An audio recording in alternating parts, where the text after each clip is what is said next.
तो दोस्तों नमस्कार, मैं हूं अनिल और रेसलिंग सुपर धमाल में आपका स्वागत है। तो दोस्तों रोमन रेंस इस समय एक्शन से दूर हैं, वो चोटिल है और उसका बड़ा कारण सेथ रॉलिंस है। रॉयल रंबल मुकाबले से एलिमिनेट होने के बाद सेथ रॉलिंस ने रोमन रेंस पर जानलेवा हमला किया था और फैंस ये देखकर हैरान रह गए थे। अब सेथ रॉलिंस ने रोमन रेंस की हालत खराब करने का असली कारण भी बता दिया है। दोस्तों वहीं आपको बता दें कि नॉट जस्ट फुटबॉल शो पर कैम हेवार्ड के साथ सेथ रॉलिंस ने बात की। इसी बीच सेथ रॉलिंस ने बताया है कि उन्होंने रोमन रेंस पर रॉयल रंबल मुकाबले के दौरान खतरनाक तरीके से हमला क्यों किया।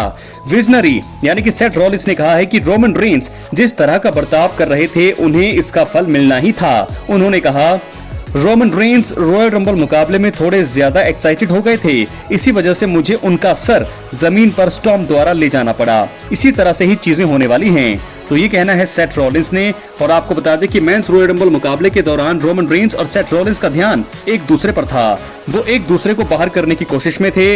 इसी बीच सीएम पंक ने फायदा उठाकर दोनों को ही बाहर कर दिया। इसी वजह से शायद सेथ रॉलिंस निराश थे, वो इस बात से खुश नहीं होंगे कि रोमन उनकी हालत खराब करने पर ध्यान दे रहे थे और इसी वजह से दोनों को नुकसान हुआ। सेथ रॉलिंस ने इसी का गुस्सा रोमन रेंस पर निकाला। दोस्तों थोड़े समय पहले ही अप एंड एडम शो पर WWE सुपरस्टार सेथ रॉलिंस नजर आए। इसी बीच सेथ रॉलिंस ने अपने कैरेक्टर से बाहर आकर बताया है कि वो रोमन रेंस को पसंद करते हैं। जी हाँ दोस्तों, अगर बात की जाए WWE की तो वहां पर तो ये दोनों एक दूसरे के दुश्मन हैं, लेकिन कैरेक्टर से बाहर आकर उन्होंने रोमन रेंस की तारीफ की है और उनके लिए हमेशा ही बेहतर चाहा है, ऐसा उन्होंने कहा है। यह बयान हैरान करने वाला था क्योंकि सभी यही जानते हैं कि सेथ रॉलिंस और रोमन रेंस एक दूसरे के प्रति काफी ज्यादा गुस्से में रहते हैं, नफरत करते हैं, लेकिन सेथ रॉलिंस ने कहा मुझे रोमन रेंस पसंद है, ये चीज क्लियर है। हम इंडस्ट्री में साथ आए थे, मैं और रोमन रेंस WWE में 2012 में साथ आए थे। मैं उनसे थोड़ा नाराज हूँ क्योंकि हमने काफी समय से एक दूसरे से आंखें नहीं मिलाई है। हमारी जड़ों में हमेशा ही प्यार है। प्यार और नफरत के बीच एक लाइन होती है, मैं हमेशा उनके लिए सबसे बेस्ट ही चाहूंगा। तो ये बयान था दोस्तों यहाँ पर सेथ रॉलिंस का। क्या है आपकी राय, अपनी राय कमेंट बॉक्स में जरूर दें। चैनल पर नए हैं सब्सक्राइब करने के बाद ऑल पर क्लिक करें क्योंकि फ्री है और यहाँ आपको हर प्रकार की रेसलिंग जगत से जुड़ी हुई तमाम जानकारी मिलती रहेंगी। इसलिए वीडियो को लाइक करें, शेयर करें, चैनल को सब्सक्राइब करें।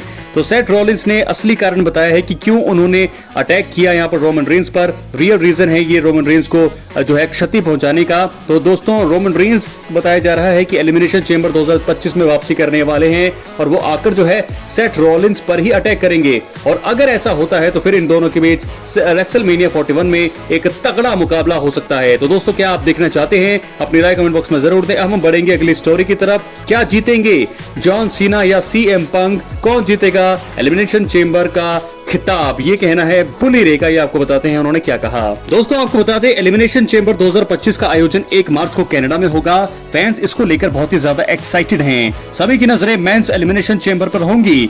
John Cena, CM Punk, Logan Paul, Drew McIntyre, डेमिन priest और सेथ रॉलिंस मुकाबले में बवाल मचाने के लिए पूरी तरह से तैयार हैं। सभी के दिमाग में एक ही सवाल है कि मैच का विजेता कौन बनेगा। अब WWE हॉल ऑफ फेमर बुली रे ने मुकाबले में जीत दर्ज करने वाले सुपरस्टार को लेकर भविष्यवाणी करती है। मेंस एलिमिनेशन चेंबर मैच में जो भी जीत हासिल करेगा और रेसलमेनिया 41 में कोडी रोड्स को अनडिस्प्यूटेड WWE चैंपियनशिप के लिए चुनौती पेश करेगा। अभी तक जॉन सीना को जीत का प्रबल दावेदार माना जा रहा है। सभी मेगा इवेंट में उनके और कोडी रोड्स के बीच मुकाबला देखना चाहते हैं। हालांकि कंपनी में कभी भी कुछ भी हो सकता है। WWE द्वारा आखिरी समय में सभी को चौंकाया जा सकता है, रॉयल रंबल में हम देख चुके हैं। बस्टेड ओपन रेडियो पर हाल ही में बुली रे ने एलिमिनेशन चेंबर मैच के विजेता को लेकर अपनी बात रखी और उन्होंने कहा मैंने पहले भी जॉन सीना को चुना था, मैं अब भी जॉन सीना को ही साथ रहूंगा। जॉन सीना बनाम कोडी रोड्स बिजनेस के लिहाज से बहुत बड़ा है। सीना 17 टाइम वर्ल्ड चैंपियन जीतना चाहते हैं और इसी वजह से ये दिलचस्प रहेगा और मुझे लगता है मैं भी चाहता हूं कि वो चैंपियन बने। दोस्तों इसके प्रकार आपको बता दें कि चेंबर मुकाबले में सीएम पंक के ऊपर भी सबकी नजरें होंगी। अपने इतने शानदार करियर में वो आज तक कभी भी रेसलमेनिया का मेन इवेंट नहीं कर पाए हैं। इस चीज का हमेशा वो अफसोस जताते भी हैं। कंपनी द्वारा उन्हें भी बड़ा मौका दिया जा सकता है। वैसे हाल ही में एक रिपोर्ट सामने आई थी जिसमें कहा गया था कि कंपनी रेसलमेनिया 41 में कोडी रोड्स, जॉन सीना और सीएम पंक के बीच ट्रिपल थ्रेट मुकाबला करा सकती है और ऐसा हुआ तो फिर चीजें काफी बदलेंगी। फिलहाल बुली रे के बयान से लग रहा है कि पंक का इस बार भी रेसलमेनिया का मेन इवेंट करने का सपना टूटेगा और क्या जीतेंगे जॉन सीना। अपनी राय कमेंट बॉक्स में जरूर दें। चैनल पर नए हैं सब्सक्राइब करें। बहुत बहुत धन्यवाद।